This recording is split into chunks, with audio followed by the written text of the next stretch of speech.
नमस्कार साथियों, कैसे हैं आप। आपका स्वागत है आपके YouTube channel JL accounts classes में।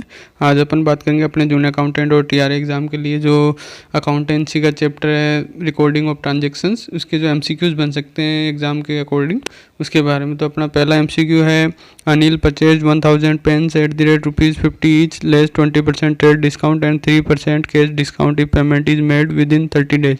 Anil paid ₹10,000 within 30 days and balance amount after 30 days period. Purchases account will be debited and discount received account will be credited respectively with. मतलब अनिल ने ₹50 प्रत्येक की दर से 1000 पेन खरीदे और यदि वो 30 दिन के भीतर भुगतान कर देता है तो उसको 3% नगद छूट भी मिलेगी, बाकी 20% व्यापारिक छूट तो उसको मिल ही रही है। अनिल ने 30 दिन के भीतर ₹10,000 का पेमेंट कर दिया और 30 दिन के बाद जो शेष राशि है उसका भुगतान किया है। तो क्रय खाते को डेबिट कितनी राशि से किया जाएगा और डिस्काउंट प्राप्त जो है बट्टा प्राप्त खाता जो है उसको कितनी राशि से क्रेडिट यानी जमा किया जाएगा। तो आपको यहाँ क्या है कि अनिल ने 50,000 रुपये के पेन खरीदे हैं, 50 के हिसाब से 1000 पेन खरीदे हैं तो 50,000 रुपये के हो गए। उसको 20% तो जो ट्रेड डिस्काउंट है व्यापारिक बट्टा वो उसी टाइम मिल गया। तो मतलब 50,000 का 20% 10,000 रुपये हो गए। तो मतलब एक्चुअली उसकी कॉस्ट 40,000 रुपये हो गई। अब अगर वो 40,000 रुपये के अगर 30 दिन के भीतर अगर वो पेमेंट कर देता है तो उस 40,000 का 3% उसको कैश डिस्काउंट और मिलेगा। लेकिन हुआ क्या है, अनिल ने पूरा पेमेंट नहीं किया 40,000 का, उसने कितने का किया, सिर्फ 10,000 का।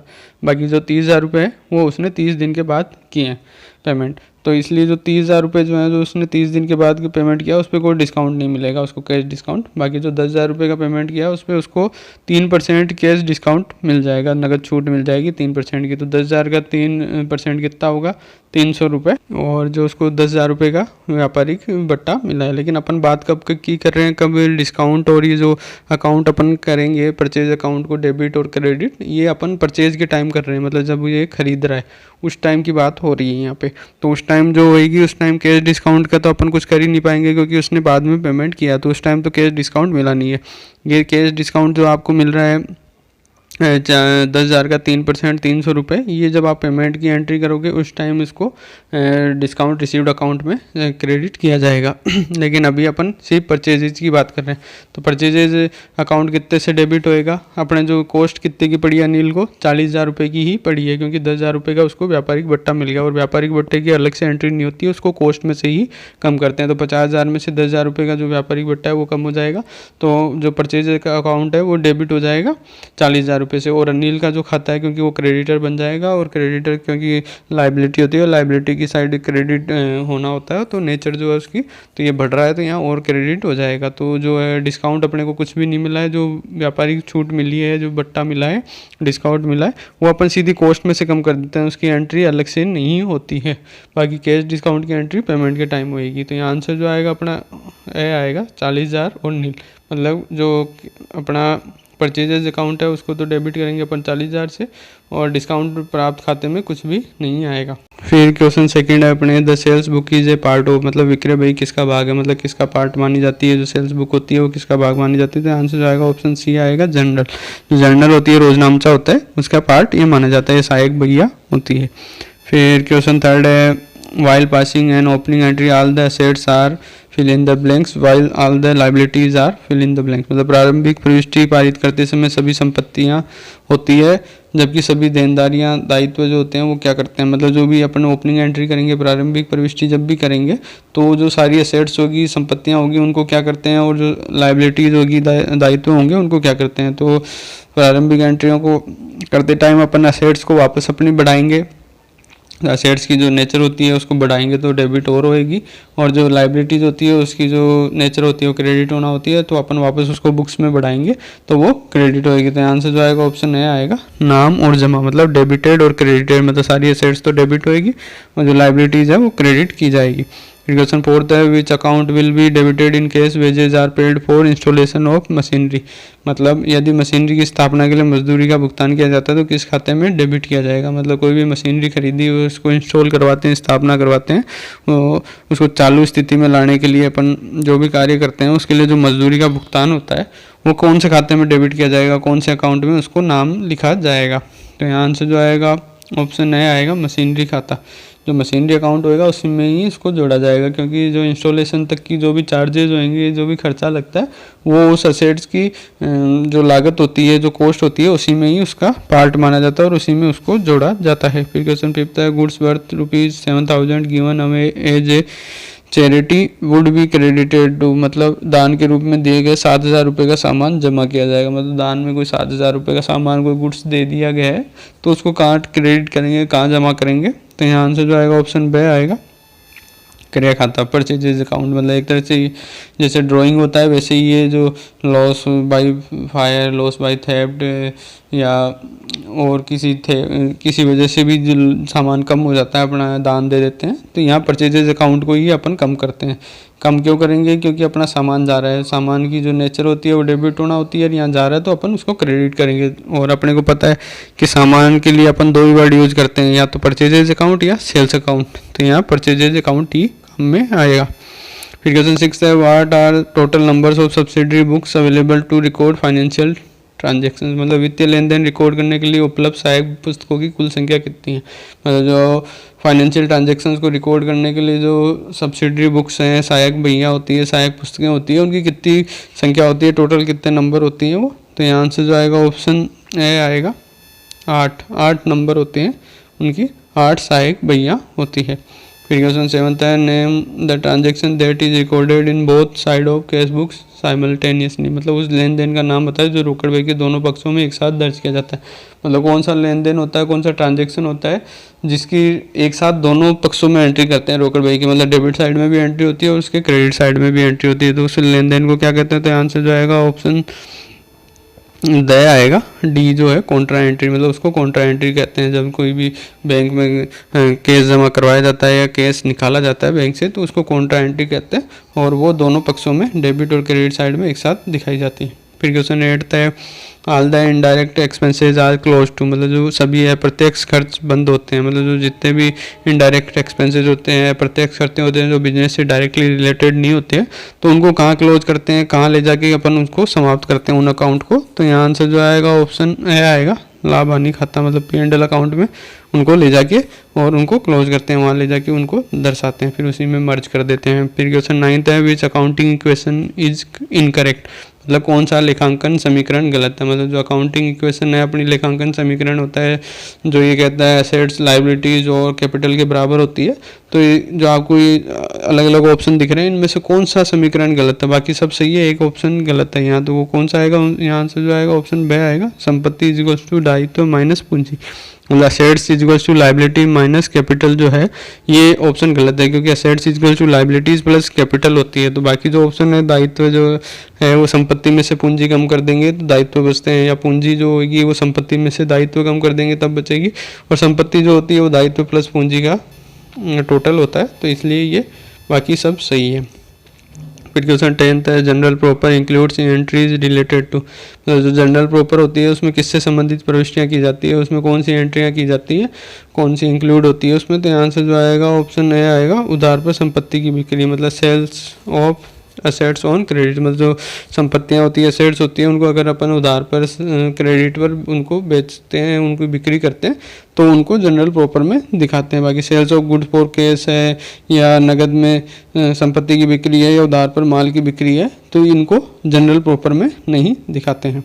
फिर क्वेश्चन 11 है, बिजनेस ट्रांजेक्शन्स आर रिकॉर्डेड। मतलब व्यावसायिक लेन देन दर्ज किए जाते हैं। जो बिजनेस ट्रांजेक्शन होते हैं वो किस हिसाब से अपन उनको दर्ज करते हैं, बुक्स ऑफ अकाउंट्स में किस हिसाब से उनको रिकॉर्ड करते हैं? तो यहाँ से जो आएगा ऑप्शन से आएगा, कालानुक्रमिक क्रम में।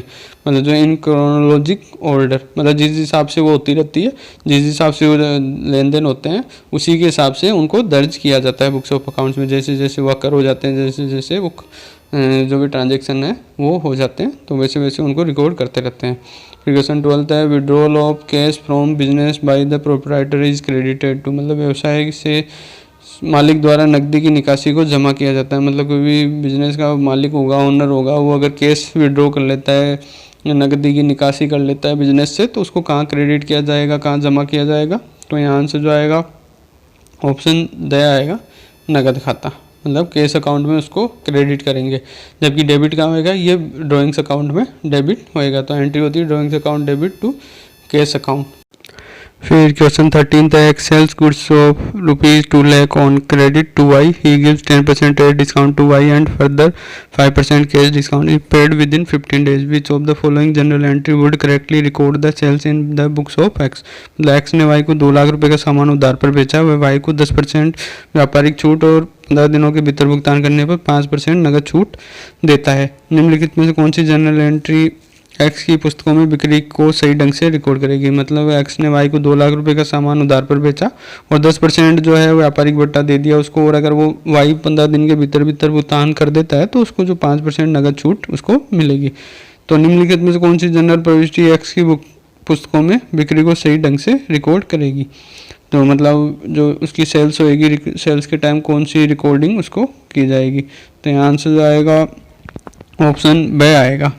ऐसा क्यों आएगा, ये रहेगा डेबिट जो अपन करेंगे वो वाई अकाउंट को करेंगे और क्रेडिट जो करेंगे वो सेल्स अकाउंट को करेंगे 1,80,000 रुपये से. वही अपन पहले बात करी थी, अपन सेल्स के टाइम बात कर रहे हैं. तो वो 2 लाख रुपए का उसको माल था, उसको 10% उसको व्यापारिक छूट मिल गई, ट्रेड डिस्काउंट मिल गया वाई को. तो अब वाई को उसने जो ट्रेड डिस्काउंट दिया है तो ये इसकी जो सेल्स अमाउंट होएगी उसमें से कम करेंगे, उसको इतने रुपए कम मिलेंगे. तो 10% कितना होगा, 20,000 रुपये कम हो जाएगा. तो उसको 20,000 रुपये कम मिलेंगे 2 लाख में से, तो 1,80,000 रुपये ही मिलेंगे. उसकी सेल्स जो होगी वो 1,80,000 रुपये ही कहलाएगी. तो वाई जो है वो उसका डेटर बन जाएगा, उससे उसको देनदार बन जाएगा, उससे उसको रुपए लेने होंगे. तो वाई तो क्योंकि असेट्स है तो वो बढ़ रही है तो वो डेबिट हो जाएगी, तो वाई अकाउंट तो डेबिट हो जाएगा और जो सेल्स अकाउंट अपने बिक्री खाता वो क्रेडिट हो जाएगा 1,80,000 रुपये से. फिर क्वेश्चन 14 द वीकली और monthly total of purchases book is recorded to the. मतलब करे भाई का साप्ताहिक या मासिक योग किस में दर्ज किया जाता है. मतलब जो परचेजेस बुक होगी करे भाई का टोटल लगाएंगे अपन, वो कहाँ दर्ज करते हैं, कहाँ रिकॉर्ड अपन करेंगे, कहाँ उसको दर्शाएंगे. तो यहाँ से जो आएगा ऑप्शन ए आएगा, क्रय खाते का नाम पक्ष. जो मतलब debit side of purchases account होगी उसमें दिखाते हैं, मतलब परचेजेज अकाउंट के डेबिट साइड में उसको ले जाके अपन रिकॉर्ड करते हैं. फिर क्वेश्चन 15 था, purchaser of goods returns them he will prepare. मतलब यदि सामान खरीदने वाला उसे वापस कर दे तो वह क्या तैयार करेगा. मतलब कोई सामान खरीदता है, कोई क्रेता है, तो खरीदने वाला है वो अगर उस सामान को वापस लौटा देता है, वापस कर देता है विक्रेता को जिससे उसने खरीदा है, तो वो क्या तैयार करेगा, क्या बनाएगा वो. तो यहाँ से जो आएगा ऑप्शन बी आएगा, डेबिट नोट. मतलब वो डेबिट नोट तैयार करेगा. डेबिट नोट क्यों बनाएगा, क्योंकि अभी तक जो जिससे उसने माल खरीदा वो उसका क्या है, क्रेडिटर है. क्रेडिटर की साइड क्या होती है, क्रेडिट होना होती है. तो वो उसके खातों में क्रेडिट शो हो रहा होगा, उसके जमा पक्ष में वो शो हो रहा होगा. तो अब जैसे ही वो माल वापस लौटाएगा तो माल वापस लौटाते ही उसकी जो लेनदारी है वो कम हो जाएगी तो उसके लेनदार कम होंगे. तो लेनदार कम होंगे क्योंकि लेनदार क्या होते हैं, लाइबिलिटी होती है. लाइबिलिटी कम होएगी तो उसकी नेचर क्रेडिट होना होती है, और वो कम होएगी तो वो डेबिट होएगी. तो इस अकॉर्डिंग वो डेबिट नोट बनाता है और वो क्रेडिटर को कम कर लेता है अपने बुक्स ऑफ अकाउंट्स में. फिर question 16 amount withdrawn by proprietor for personal use will fill in the blanks cash and capital. मतलब निजी उपयोग के लिए मालिक द्वारा निकाली गई राशि से नगद और पूंजी में होगी. मतलब अगर कोई मालिक जो होगा, व्यवसायी का जो स्वामी होगा, वो अगर निजी उपयोग के लिए, पर्सनल यूज़ के लिए कोई राशि निकालता है, कैश निकालता है व्यवसाय से, तो जो कैपिटल और कैश जो होगा उसमें क्या फ़र्क पड़ेगा, क्या इफेक्ट आएगा उसका, ये ड्राइंग्स का. यहाँ से जो आएगा ऑप्शन बी आएगा, कमी. मतलब डिक्रीज होएगी. दोनों चीज़ें, कैश भी कम होएगी और पूंजी भी. कैश कम क्यों होएगा, क्योंकि वो कैश निकाल के ले जा रहा है, तो बिजनेस में जो कैश कम हो रहा है, असेट्स कम हो रही है, इसलिए कमी आएगी. और पूंजी इसलिए कम होगी क्योंकि इसने बिजनेस को एक तरह से लाइबिलिटी है बिजनेस के लिए जो पूंजी है, तो अगर वो निकाल लेता है रुपये तो वो पूंजी उसकी कम हो जाएगी उस अकॉर्डिंग. फिर क्वेश्चन 17 है, वाउचर इज प्रिपेयर्ड फॉर. मतलब वाउचर किसके लिए तैयार किए जाते हैं, वाउचर क्यों बनाए जाते हैं. तो यहाँ से जो आएगा ऑप्शन द आएगा, ये सभी मतलब सारे कारणों, सभी चीज़ों के लिए वाउचर बनाए जाते हैं. किसके लिए, कैश एंड क्रेडिट परचेज. मतलब नगद और उधार खरीद जो होगी सामान की, उसके लिए नगद और उधार बिक्री, जो कैश एंड क्रेडिट सेल्स होएगी, जो किसी भी चीज़ की नगद या उधार की जो भी बिक्री या खरीद होएगी एक तरह से, तो इसमें असेट्स भी आ जाएगी और गुड्स भी आ जाएंगे, परचेजेज में भी आ जाएंगे और सेल्स में भी आ जाएंगे, चाहे वो कैश सेल्स हो, चाहे वो उधार सेल्स हो या परचेजेज हो. फिर नगद प्राप्त और भुगतान, मतलब कोई भी कैश रिसीव हुआ हो या कैश अपन में पेमेंट किया हो, इन सब चीज़ों के लिए वाउचर बनता है. फिर क्वेश्चन 18 है, real accounts are related to. मतलब वास्तविक खाते संबंधित होते हैं. मतलब रियल अकाउंट किससे संबंधित होते हैं, वास्तविक खाते के किस किस को इंक्लूड करते हैं. तो यहाँ से जो आएगा ऑप्शन ए आएगा, संपत्ति. मतलब जो असेट्स होगी उसी उन्हीं अकाउंट को अपन इस वास्तविक खातों में शामिल करते हैं। बाकी एक्सपेंसेस एंड लॉसेज जो है वो अपने नॉमिनल अकाउंट में आते हैं, और डेटर और क्रेडिटर अकाउंट जो होते हैं वो पर्सनल अकाउंट में आते हैं। फिर क्वेश्चन 19 है, द बैलेंस इन पेटी कैश बुक इज, मतलब खुदरा रोकड़ बही का शेष होता है, मतलब जो खुदरा बही रोकड़ बही होती है, जो पेटी कैश बुक होती है, उसमें जो बैलेंस शो हो रहा है उसको क्या मानते हैं? तो यहाँ से जो आएगा ऑप्शन आएगा परिसंपत्ति, मतलब इन असेट्स, मतलब संपत्ति मानते हैं उसको। संपत्ति होती है बिजनेस की, वो एक तरह से कैश ही है, तो वो बिजनेस के पास ही है, तो वो संपत्ति माना जाता है जो भी बैलेंस बच रहा है। फिर क्वेश्चन 20 है, cash discount received in is recorded in the books of account as follows, प्राप्त नगद छूट को पुस्तकों में निम्नानुसार दर्ज किया जाता है। मतलब जो कैश डिस्काउंट प्राप्त होता है उसको कैसे अपन पुस्तकों में दिखाते हैं? तो यहाँ आंसर जो आएगा ऑप्शन ए आएगा, नगद छूट बट्टा प्राप्त खाते में जमा की जाती है। मतलब जो भी कैश डिस्काउंट मिलेगा वो अपन डिस्काउंट रिसीव्ड अकाउंट में जमा करते हैं, क्रेडिट करते हैं। तो cash discount is credited to discount received account, मतलब उसको जमा करेंगे अपन, क्रेडिट करेंगे। क्यों करेंगे? क्योंकि ये फ़ायदा हुआ है एक तरह से, तो फ़ायदा जो भी होता है वो क्रेडिट होता है, उसका जो नेचर होती है वो क्रेडिट होना होती है। तो यहाँ ज़्यादा बढ़ रहा है, वो फ़ायदा हो रहा है, तो उसको और क्रेडिट करेंगे। फिर क्वेश्चन 21 है, which of the following account will be credited on giving cash donation, मतलब नगद दान देने पर निम्नलिखित में से किस खाते में जमा किया जाएगा? मतलब अपन ने जो चैरिटी की है, कोई दान दिया है, कोई डोनेशन दिया है, और वो कैश का डोनेशन दिया है, नगद में दिया है, तो उसको अपन कौन से खाते को क्रेडिट करेंगे, जमा करेंगे? तो आंसर आएगा ऑप्शन ड आएगा, नगद खाता। अपन ने पहले बात करी थी कि कोई चैरिटी में देते हैं अपन, तो अपन करेंगे परचेजेज अकाउंट को, जब उस टाइम सामान की बात करी थी अपन ने, गुड्स उसमें अपन ने चैरिटी में दिया था, तो अपन ने क्रेडिट क्या किया था जब अपन ने परचेजेज अकाउंट किया था। लेकिन अब अपन क्या दे रहे हैं? कैश डिस्काउंट, कैश दे रहे हैं दान में, तो कैश कम हो रहा है, तो कैश की नेचर होती है अपना डेबिट होना, लेकिन अगर ये कम हो रहा है तो इसको अपन क्रेडिट करेंगे। फिर क्वेश्चन 22 है, a ledger is called a book of, मतलब खाता बही को किसकी पुस्तक कहा जाता है? मतलब जो खाता बही होती है वो कौन सी बुक कहलाती है? तो आंसर जो आएगा ऑप्शन बी आएगा, सेकेंडरी एंट्री, मतलब द्वितीय पृष्ठि की, मतलब सेकेंडरी बुक कहलाती है, वो प्राथमिक बुक्स में नहीं आती है। फिर क्वेश्चन 23 है, books of accounts are written on the basis of, मतलब बही खाते किसके आधार पर लिखे जाते हैं? जो भी अपन बुक्स बनाएंगे, जो भी अकाउंट्स बुक्स ऑफ अकाउंट्स होगी अपनी, उसमें जो अपन रिकॉर्डिंग करेंगे वो किसके आधार पर अपन करते हैं? तो आंसर जो आएगा ऑप्शन बी आएगा, लेखांकन वाउचर, मतलब जो अकाउंटिंग वाउचर होंगे उसके आधार पर अपन उनकी एंट्रियाँ करते हैं, उनको दिखाते हैं। फिर क्वेश्चन 24 है, rent of proprietors house paid from account on cash bill, मतलब मालिक के घर का किराया नगद खाते से भुगतान से होगा। मतलब इससे क्या होएगा? अगर कोई मकान मालिक जो व्यवसाय का मालिक है वो अपने घर का जो किराया है वो नगद खाते से भुगतान कर देता है, बिजनेस के नगद से वो उसका पेमेंट कर देता है, तो इससे क्या फ़र्क पड़ेगा बिजनेस पे? तो आंसर जो आएगा ऑप्शन द आएगा, व्यवसाय की नकदी और पूंजी दोनों को कम करें, मतलब इससे केस भी कम होएगा, नगद भी कम होएगी, और साथ ही कैपिटल भी कम होएगी। अपन ने पहले बात करी थी कि वो नगद एक तरह से वो नगद की आहरण कर रहा है, तो इसकी वजह से केस और कैपिटल दोनों कम हो जाएगी। फिर क्वेश्चन 25 है, sole trader to goods costing rupees 1000 from stocks from his own use.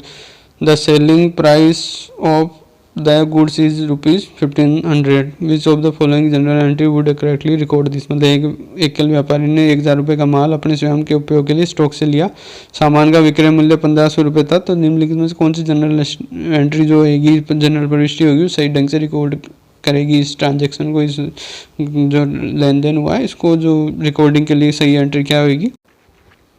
तो यहाँ आंसर जो आएगा ऑप्शन ए आएगा, नाम, आहरण खाता और जमा खरीद खाता 1000 रुपये। मतलब जो ड्राइंग्स अकाउंट होएगा वो तो डेबिट हो जाएगा, और जो परचेजेज अकाउंट है वो 1000 रुपये से क्रेडिट हो जाएगा। ऐसा क्यों करेंगे अपन? क्योंकि जो कॉस्ट है वो तो 1000 रुपये की है, बाकी विक्रय मूल्य से अपने को कोई मतलब नहीं, 1500 रुपये होगा उसका, तो अपन 1000 रुपये ही रिकॉर्ड करेंगे। फिर क्वेश्चन 26 है, general is called a book of, मतलब जो रोज नाम सा होता है वो किसकी पुस्तक कहा जाता है, कौन सी पुस्तक वो कहलाती है?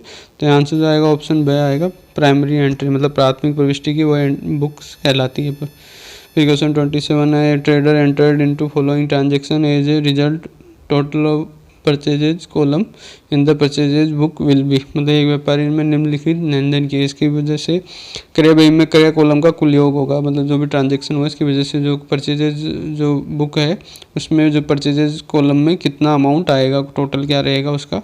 तो यहाँ आंसर जो आएगा ऑप्शन सी आएगा, सी जो है रुपीज़ 33,000, 33,000 रुपये होंगे। क्यों होंगे?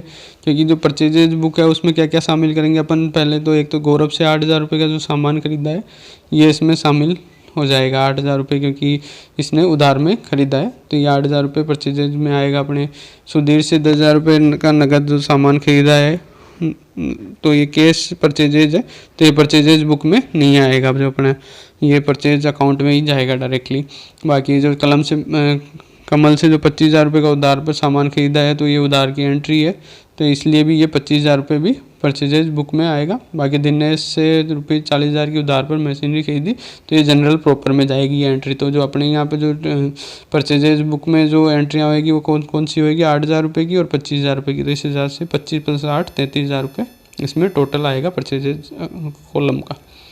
फिर क्वेश्चन 28 है the trade discount received on purchases is recorded in the books of account as follows. मतलब खरीद पर प्राप्त व्यापार छूट को खातों की पुस्तकों में निम्नानुसार दर्ज किया जाता है। मतलब अपन कोई परचेजेज करते हैं तो जो अपने को डिस्काउंट प्राप्त होता है, व्यापारिक छूट जो मिलती है ट्रेड डिस्काउंट, उसको किस हिसाब से रिकॉर्ड करते हैं।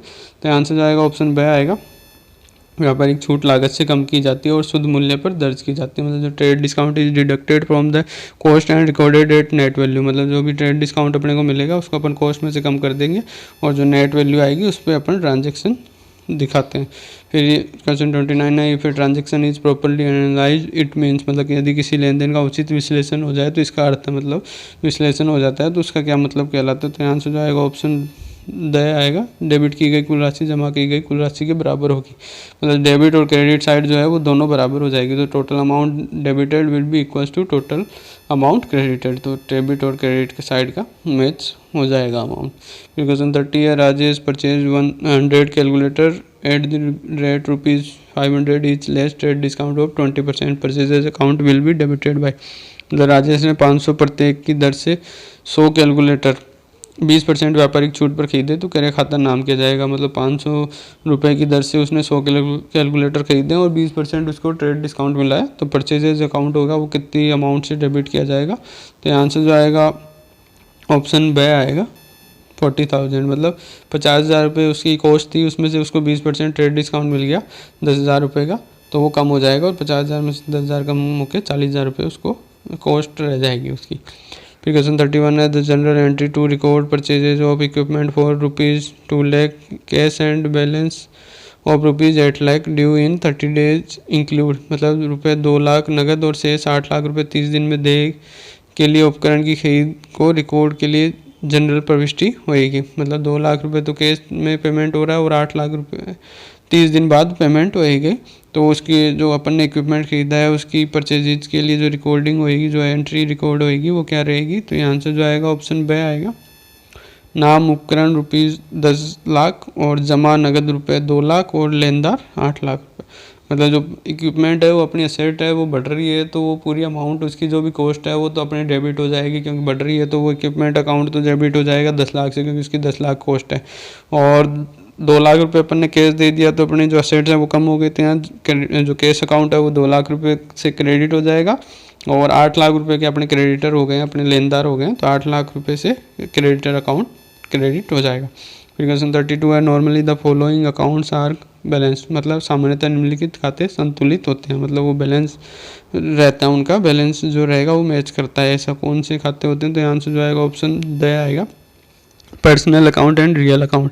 ये जो पर्सनल अकाउंट और रियल अकाउंट मतलब व्यक्तिगत खाते और जो वास्तविक खाते होते हैं इन दोनों का बैलेंस मैच करता है, डेबिट और क्रेडिट साइड सेम रहती है। फिर क्वेश्चन 33 है, बाकी जो नॉमिनल अकाउंट होता है उनके जो बैलेंस होंगे उनमें बैलेंस निकलता है और वो बैलेंस कहाँ जाएगा, P&L में जाएगा, तो उनके जो बैलेंसिंग नहीं होती है प्रॉपरली।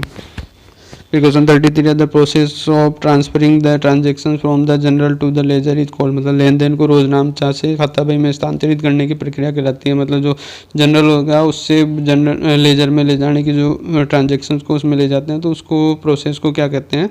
तो आंसर जो आएगा ऑप्शन ब आएगा, पोस्टिंग। मतलब जो खतौनी कहते हैं उसको जब ये करते हैं।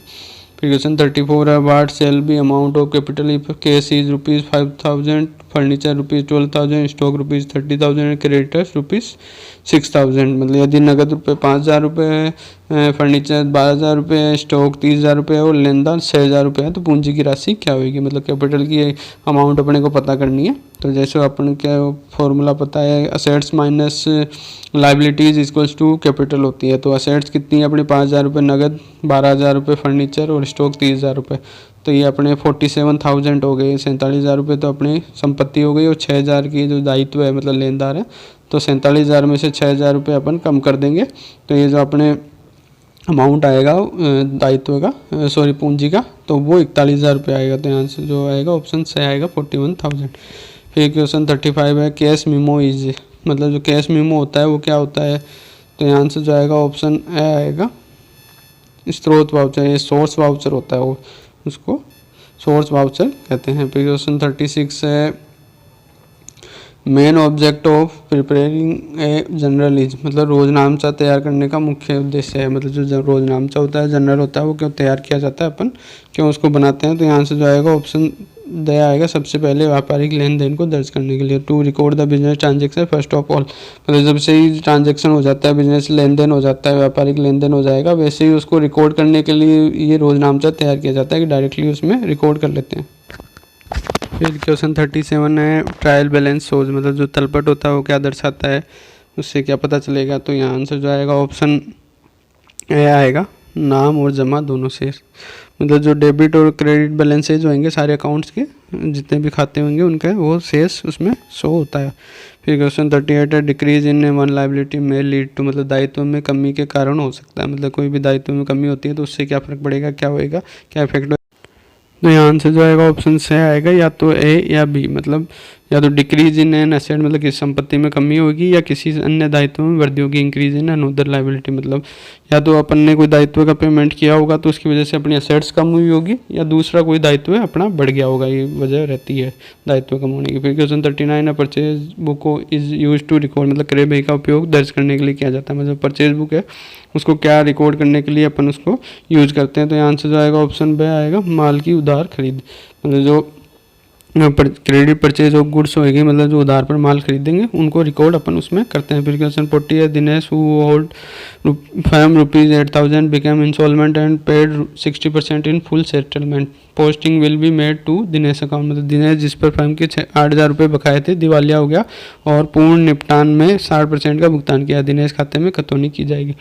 मतलब दिनेश से 8,000 मांगती थी फर्म, वो देनदार था 8,000 से, और वो इंस्टॉलमेंट हो गया, दिवालिया हो गया, अब उससे कुछ भी नहीं मिलना, मतलब एक तरह से वो तो उसने, लेकिन फिर भी अपने निपटान में जो भी उसने खाता क्लोज करने के हिसाब से 60% का भुगतान कर दिया, मतलब 100% की जगह उसने 60% का ही भुगतान किया। तो दिनेश खाते में क्या एंट्री होएगी, किस हिसाब से उसकी पोस्टिंग होएगी, खतौनी होएगी? तो यहाँ आंसर जो आएगा ऑप्शन बी आएगा, 8,000 जमा पक्ष में।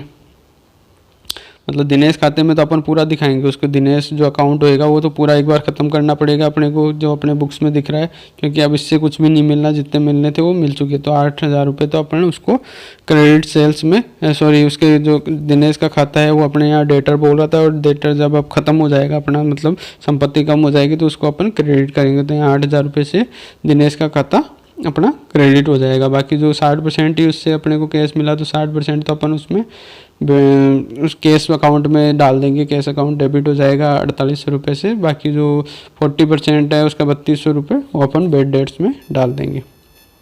फिर क्वेश्चन 41 है, ledger is a book in which, मतलब खाता बही एक पुस्तक है जिसमें, मतलब खाता बही में क्या क्या कौन कौन से अकाउंट रखे जाते हैं, क्या क्या रिकॉर्डिंग होती है? आंसर आएगा ऑप्शन से आएगा, वास्तविक व्यक्तिगत और नाम मात्र खाते बनाए रखे जाते हैं। मतलब real personal and nominal accounts are maintain, मतलब वास्तविक व्यक्तिगत और नाम मात्र सारे खाते इसमें रखते हैं, मतलब खाता बही में सारे खाते खोलते हैं अपन।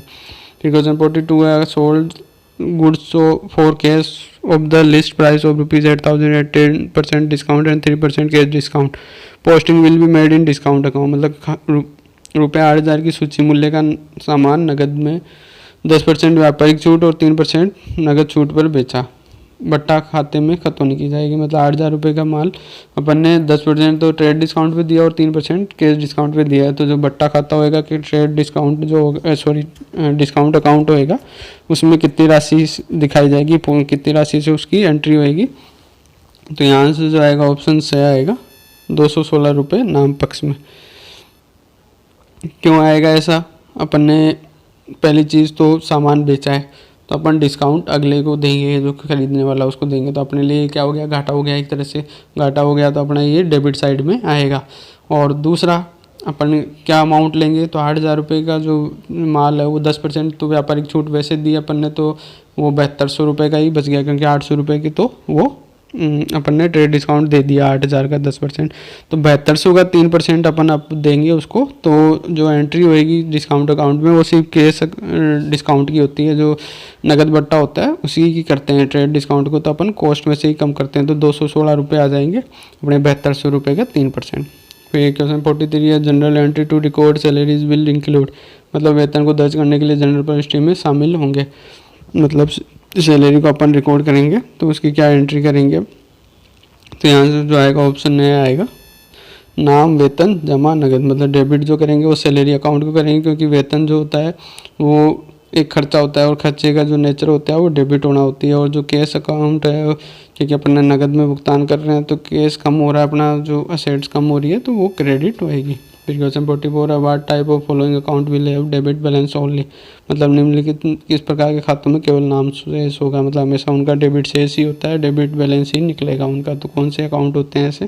तो आंसर जो आएगा ऑप्शन ब आएगा, वास्तविक खाते, रियल अकाउंट। ऐसा क्यों? क्योंकि रियल अकाउंट में क्या आती है अपने, इसमें सिर्फ अकाउंट जो अपने असेट्स अकाउंट होते हैं वही आते हैं, तो असेट्स हमेशा नेचर उनकी डेबिट होना होती है, तो वो डेबिट ही रहेंगे उनका बैलेंस। फिर question 45, if seller receives back the goods sold he will prepare, मतलब कोई विक्रेता है वो बेचा हुआ उसका माल वापस आ जाता है उसके पास, तो वो क्या तैयार करेगा, क्या वो बनाएगा उसके पास अगर सेल्स रिटर्न हो जाती है उसकी। तो आंसर जो आएगा ऑप्शन ए आएगा, क्रेडिट नोट। वो क्रेडिट नोट क्यों बनाएगा? ऐसा क्यों करेगा?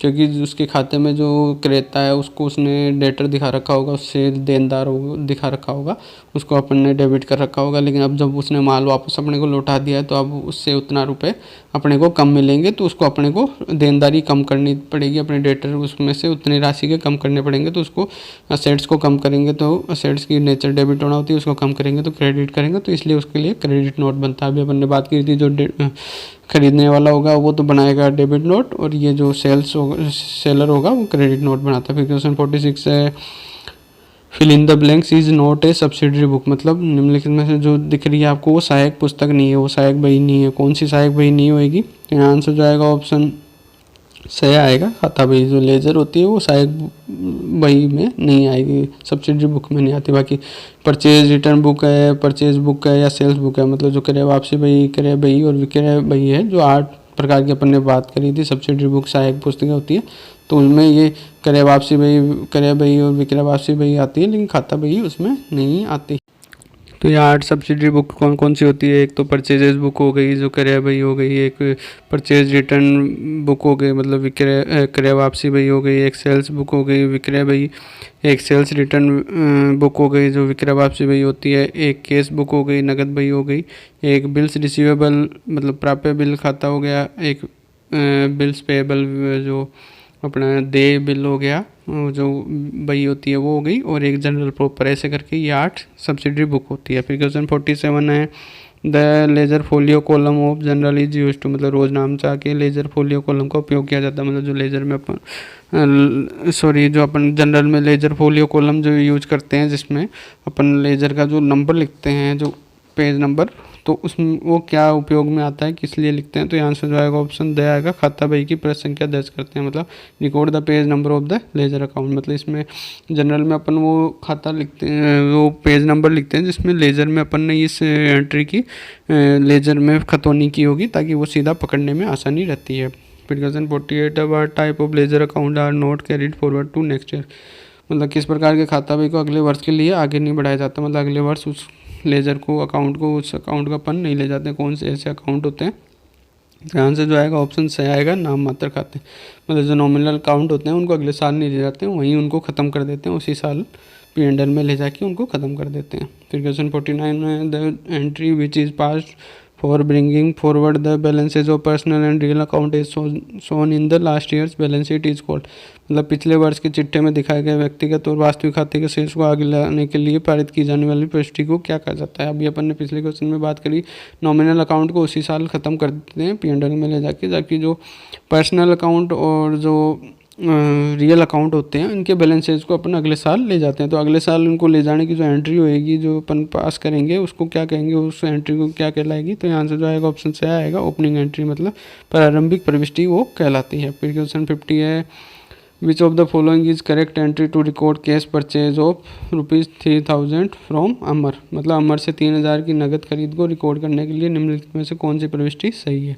अमर से 3000 का नगद खरीद क्रय किया है तो उसकी क्या एंट्री होगी। तो यहाँ आंसर जो आएगा ऑप्शन द आएगा, नाम क्रय खाता और जमा नगद खाता ₹3000। मतलब अपना जो सामान आ रहा है 3000 का अपन ने खरीद करी है तो परचेजेज अकाउंट, क्योंकि अपना सामान बढ़ेगा तो वो तो डेबिट हो जाएगा 3000 से, जबकि अपना केस में पेमेंट कर रहे हैं तो नगद जो एसेट कम हो रही है तो वो क्रेडिट होगी 3000 रुपये से।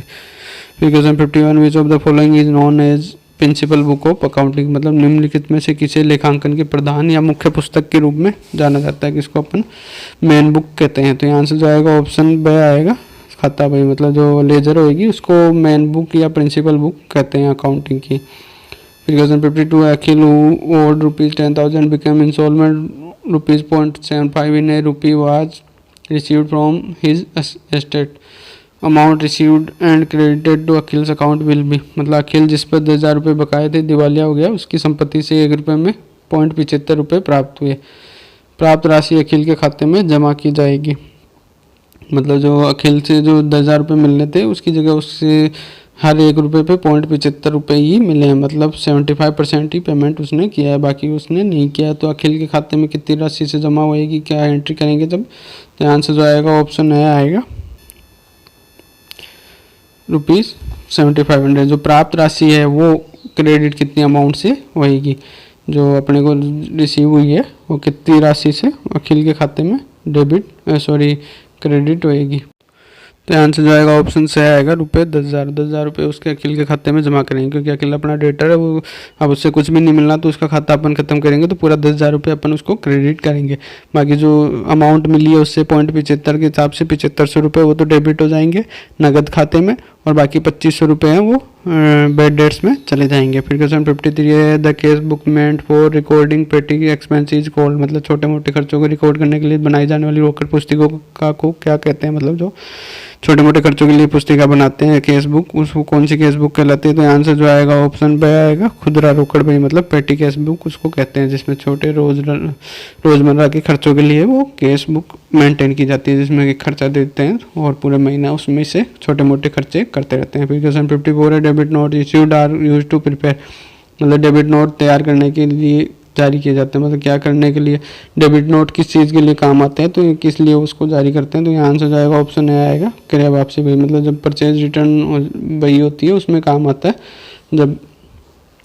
फिर क्वेश्चन 55 है, total assets in business are ₹8 lakh and the liabilities are ₹5 lakh, the difference is called. मतलब एक व्यवसाय में कुल संपत्ति 8 लाख रुपये और दायित्व 5 लाख रुपये, अंतर क्या कहलाएगा। तो यहाँ आंसर जो आएगा ऑप्शन से आएगा पूंजी। मतलब संपत्ति ज़्यादा है 8 लाख रुपए और दायित्व जो 5 लाख रुपए। अपने को पता है अकाउंटिंग इक्वेशन के हिसाब से assets minus liabilities equals to capital होती है, पूंजी है तो वो 3 लाख रुपए की अपनी कैपिटल या पूंजी कहलाएगी।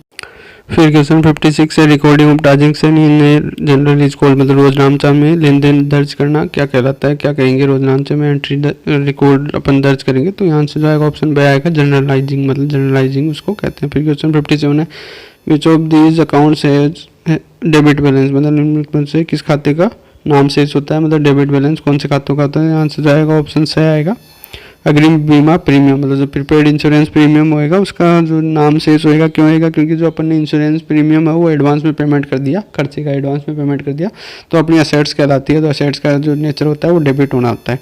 फिर question 58, the bad debts earlier written off and now received are credited. मतलब पहले डूबत ऋण खाते में डाले गए और अब प्राप्त अशुद्ध ऋणों को किस में जमा किया जाता है। मतलब पहले अपने जो डूबत ऋण थे, मतलब जो प्राप्त नहीं होने वाले जो अमाउंट थी उसको अपने डूबत ऋण खाते में डाल दिया, अब वो प्राप्त हो गई वो अमाउंट, तो वो कौन से खाते में दिखाएंगे। तो यहाँ से जो आएगा ऑप्शन ब आएगा बैड डेट्स रिकवर्ड अकाउंट में, मतलब डूबत ऋण प्राप्त खाता में उसको दिखाएंगे अपन। फिर क्वेश्चन 59 है which account is open first in laser book, मतलब खाता बही में सबसे पहले कौन सा खाता खोला जाता है, मतलब सबसे पहले कौन से अकाउंट्स खोलेंगे खाता बही में, तो आंसर जो आएगा ऑप्शन ए आएगा व्यक्तिगत, मतलब पर्सनल अकाउंट सबसे पहले खोलते हैं। फिर क्वेश्चन 60 है separate column is made for credit note number in, मतलब क्रेडिट नोट नंबर के लिए अलग से कॉलम कौन सी बही में बनाया जाता है, तो आंसर जो आएगा ऑप्शन बी आएगा, डी आएगा विक्रय वापसी में, मतलब सेल्स रिटर्न बुक में जो होगा वो क्रेडिट नोट नंबर भी दिखाते हैं, जबकि जो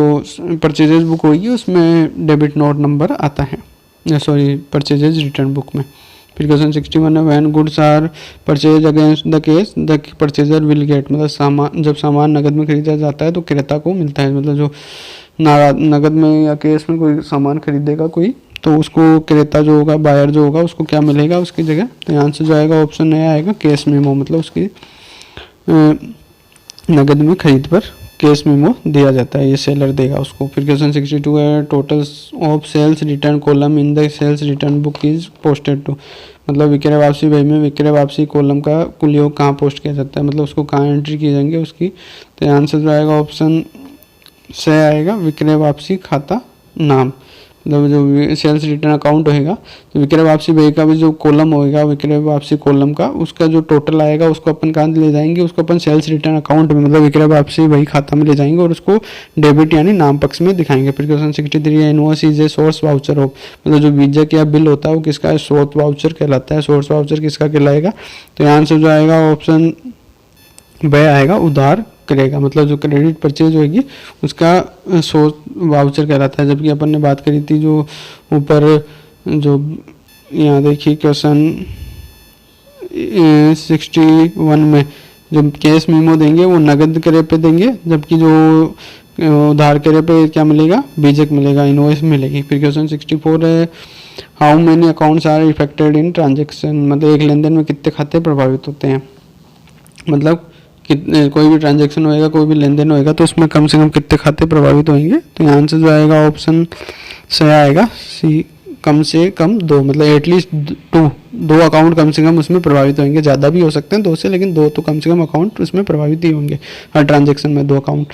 फिर क्वेश्चन 65 है payment to a creditor means, मतलब लेनदार को भुगतान का अर्थ है, मतलब लेनदार को भुगतान करते हैं क्रेडिटर को पेमेंट करते हैं तो इसका क्या मतलब हो गया, तो आंसर जो आएगा ऑप्शन बी आएगा संपत्ति में कमी और दायित्व में कमी, मतलब संपत्ति भी कम होगी और अपनी दायित्व भी कम होंगे, क्यों लेनदार को पेमेंट कर दिया तो लेनदार कम हो जाएंगे तो वो लाइबिलिटी है तो लाइबिलिटी कम हो गई ऑटोमेटिकली, और संपत्ति में कमी इस हिसाब से हो जाएगी क्योंकि उससे अपन उसका पेमेंट करेंगे तो वो कैश में या बैंक से करेंगे तो वो भी संपत्ति है तो वो कम हो जाएगी क्योंकि इससे पेमेंट कर रहे हैं अपन।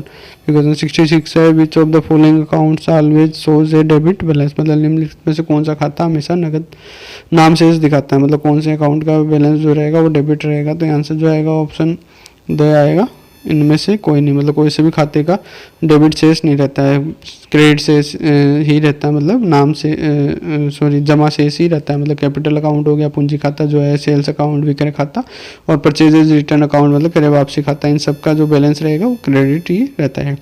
फिर क्वेश्चन 67 है purchase of machinery by case means, मतलब नगद द्वारा मशीन खरीदने का अर्थ है, मतलब मशीन जो खरीदेंगे वो केस में खरीद रहे हैं तो उससे क्या होएगा, तो आंसर जो आएगा ऑप्शन बी आएगा संपत्ति में वृद्धि और संपत्ति में कमी, मतलब एक तरफ तो अपनी असेट्स आ रही है मशीन आ रही है तो असेट्स में वृद्धि हो रही है और दूसरी तरफ अपना नगद में खरीदें तो अपना नगद यानी केस कम हो रहा है तो संपत्ति में दूसरी साइड कमी भी हो रही है। क्वेश्चन 68 है which of the following account always shows A debit balance, मतलब निम्न में से कौन सा खाता हमेशा नाम दिखाता है, नाम शेष जो रहेगा उसका डेबिट शेष रहेगा, कौन से अकाउंट का रहेगा, तो आंसर जो आएगा ऑप्शन द आएगा ये सभी, मतलब सभी अकाउंट का डेबिट शेष ही रहता है, नाम शेष ही रहता है, कौन कौन से का परचेजेज अकाउंट का मतलब क्रय खाते का, सेल्स रिटर्न अकाउंट विक्रय वापसी खाता का और मशीन अकाउंट का जो है इन सब का अकाउंट का बैलेंस जो रहेगा वो डेबिट रहता है। क्वेश्चन 69 है cash memo is a source voucher for purchaser of goods, मतलब कैश मीमो सामान खरीदने वालों के लिए एक स्रोत वाउचर है, मतलब कौन सी परचेज करेंगे गुड्स को खरीदेंगे कौन सी तरीके से खरीदेंगे जब कैश मेमो स्रोत वाउचर कहलाएगा, तो आंसर जो आएगा ऑप्शन ए आएगा नगद क्रय के लिए फॉर कैश परचेजेज, अपन ने पहले ही बात कर दी कैश परचेजेज के लिए स्रोत वाउचर होता है कैश मेमो। फिर क्वेश्चन 70 पोस्टिंग ऑफ ट्रांजेक्शन मतलब लेन देन की खतौनी का अर्थ है, मतलब लेन देन की खतौनी से क्या मतलब होता है। तो आंसर जो आएगा ऑप्शन बी आएगा, खाता बी में लेन देन दर्ज करना। मतलब जो भी लेजर होएगा उसमें अगर अपन लेन देन दर्ज करते हैं, मतलब जनरल से लेके अपन खाता बी में डालते हैं, लेजर में डालते हैं, तो उसको खतौनी कहते हैं। फिर क्वेश्चन 71 है to find the net income we deduct from the total revenue, मतलब शुद्ध आय ज्ञात करने के लिए हम कुल राजस्व से कटौती करते हैं। मतलब जो अपनी शुद्ध आय होगी, नेट इनकम होगी, नेट रेवेन्यू मान लो आप, नेट इनकम मान लो, वो प्राप्त करने के लिए जो कुल राजस्व होगी, टोटल रेवेन्यू होगी, उसमें से अपन क्या कम करेंगे। तो आंसर जो आएगा ऑप्शन बी आएगा वे एक्सपेंसेस, जितने खर्चे हो गए, जितनी अपनी को आय प्राप्त हुई, इसमें से जो खर्चे कम कर देंगे तो अपनी शुद्ध आय या लाभ अपने को प्राप्त हो जाएगा। फिर क्वेश्चन 72 है if a cash book is prepared then there is no need to prepare the, यदि रोकड़ बही तैयार की जाती है तो तैयार करने की कोई आवश्यकता नहीं है। इसे मतलब किसको तैयार करने की आवश्यकता नहीं रहेगी। अगर केस बुक अगर प्रिपेयर कर रहे हैं तो क्या तैयार करने की जरूरत नहीं है, प्रिपेयर करने की जरूरत नहीं है। तो आंसर जो आएगा ऑप्शन ए आएगा नगद खाता, मतलब केस अकाउंट तैयार करने की फिर जरूरत नहीं रहती है। फिर क्वेश्चन 73 है if a firm borrows a sum of money there will be, मतलब यदि कोई फर्म धनराशि उधार लेती है तो उससे होएगी, मतलब कोई भी राशि अगर फर्म उधार में लेती है तो उससे क्या होएगा, उस पर क्या फर्क आएगा। तो आंसर जो आएगा ऑप्शन से आएगा पूंजी पर कोई प्रभाव नहीं, मतलब नो इफेक्ट ऑन कैपिटल, मतलब कैपिटल पे कोई फर्क नहीं पड़ेगा, इससे सिर्फ लाइबिलिटी बढ़ेगी फर्म की। फिर क्वेश्चन 74 है in case lesser amount is recorded in sales invoice by mistake then a is sent, मतलब यदि गलती से बिक्री चालान में कम राशि दर्ज हो जाती है तो भेजा जाता है। मतलब जो सेल्स इनवॉइस होगी, जो बिक्री चालान होएगा, उसमें अगर कम राशि दर्ज हो जाती है, मतलब 100 रुपये का सामान बेचा लेकिन 80 रुपये उसमें दर्ज होते हैं, तो क्या भेजेंगे उसमें अपन, और क्या उसको वापस भेजेंगे। तो आंसर जो आएगा ऑप्शन ए आएगा डेबिट नोट, मतलब उसको डेबिट नोट भेजा जाएगा जो क्रेता होगा उसको। क्यों, क्योंकि अपन ने उसको माल बेचा है क्रेता को, तो उसको अपन, वो अपना देनदार हो गया तो उसको अपन डेबिट दिखाएंगे क्योंकि वो अपनी असेट्स है, डेटर है। लेकिन अपन ने उसको कम राशि का चालान भेज दिया, कम राशि से उसको डेटर दिखा दिया, तो अब उसको अमाउंट को और बढ़ाना है, तो वो कैसे बढ़ाएंगे, तो उसको डेबिट करेंगे, तो उसके लिए क्या देते हैं अपन, डेबिट नोट देते हैं। फिर क्वेश्चन 75 है when goods are sold by lost by fire then lost of goods by fire account is debited with, मतलब जब माल आग से नष्ट हो जाता है तो आग से नष्ट माल की हानि खाते को नाम किया जाएगा, मतलब कितनी राशि से या कैसे उसको, कौन से अमाउंट से उसको डेबिट करते हैं।